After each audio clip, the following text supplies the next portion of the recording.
ពាក្យដែលអ្នកនេះឃើញនេះគឺ on about and over on about and over តើមានន័យយ៉ាងណាប្រើខុសន័យយ៉ាងណាក្នុងវីដេអូនេះអ្នកនរគ្នារៀនអំពី on about and over this is on ជាធម្មតាយើងបកប្រែនៅលើប៉ុន្តែក្នុងវីដេអូនេះខ្ញុំបកប្រែ on ថាស្ដីអំពីជាន័យច្បាស់លាស់ជាងជាន័យសុក្រិតជាន័យផ្ដោតទៅលើចំណុចសំខាន់អូខេ on ស្ដីអំពីតាមពិតយើងបកប្រែនៅលើក៏បានប៉ុន្តែខ្ញុំសូមបកប្រែក្នុងវីដេអូនេះថាស្ដីអំពី on ឥឡូវអ្នកនរគ្នាមើលឧទាហរណ៍នេះ Have you read this article on economy អូខេ Have you read មានន័យថាតើអ្នកបានអាននៅឬទេ Have you read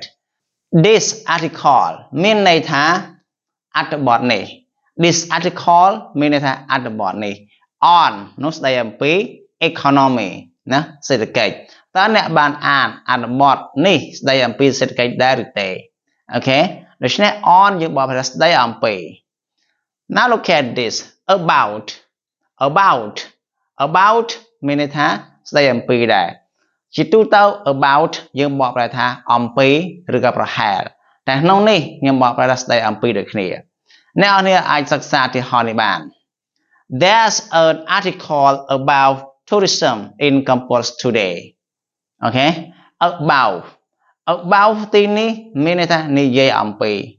ណាស្ដីអំពីនិយាយអំពីអូខេអញ្ចឹងមានអត្ថបទមួយអំពីអ្នក tourism in Cambodia today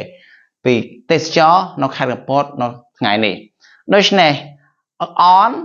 យើងបកប្រែថាអំពីស្ដីអំពី about យើងបកប្រែថាអំពីស្ដីអំពីប៉ុន្តែ on នេះយើងប្រើក្នុង specific meaning នៃជាក់លាក់ច្បាស់លាស់ជាង about គ្រាន់តែជាការបង្ហាញទេអូខេមួយទៀត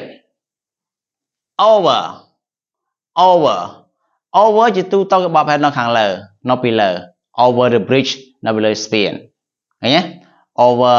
the road នៅលើផ្លូវលើថ្នល់អញ្ចឹងមកណា over the head នៅលើក្បាលដូច្នេះ over ជាទូទៅគេបកប្រែថានៅលើប៉ុន្តែក្នុងវីដេអូនេះ over ខ្ញុំបកប្រែថាអំពីដែរអំពី over តោះយើងចាប់ដើមសិក្សា Let's agree to differ ណា Let's agree to differ ណាអាកន្លែងណាដែលខុសគ្នាយើងយល់ស្របទៅ Let's not have an argument សូមកុំឲ្យមាន Let's not have an argument សូមកុំឲ្យមានចំនួនover it លើវាអីអំពីវាអីចាកន្លែងណាត្រូវនេះទៅត្រូវទៅអញ្ចឹង Let's not over an argument សូមកុំឲ្យវាត្រូវមានចំនួនអីណាអំពីរឿងហ្នឹងដូច្នេះ over ក៏ដោយក៏បកប្រែថាអំពីដែរabout ក៏បកប្រែថាអំពីដែរមួយទៀត on ក៏បកប្រែថាស្ដីអំពីដែរដូច្នេះក្នុងវីដេអូនេះអ្នកនរគ្នាចេះ on about and over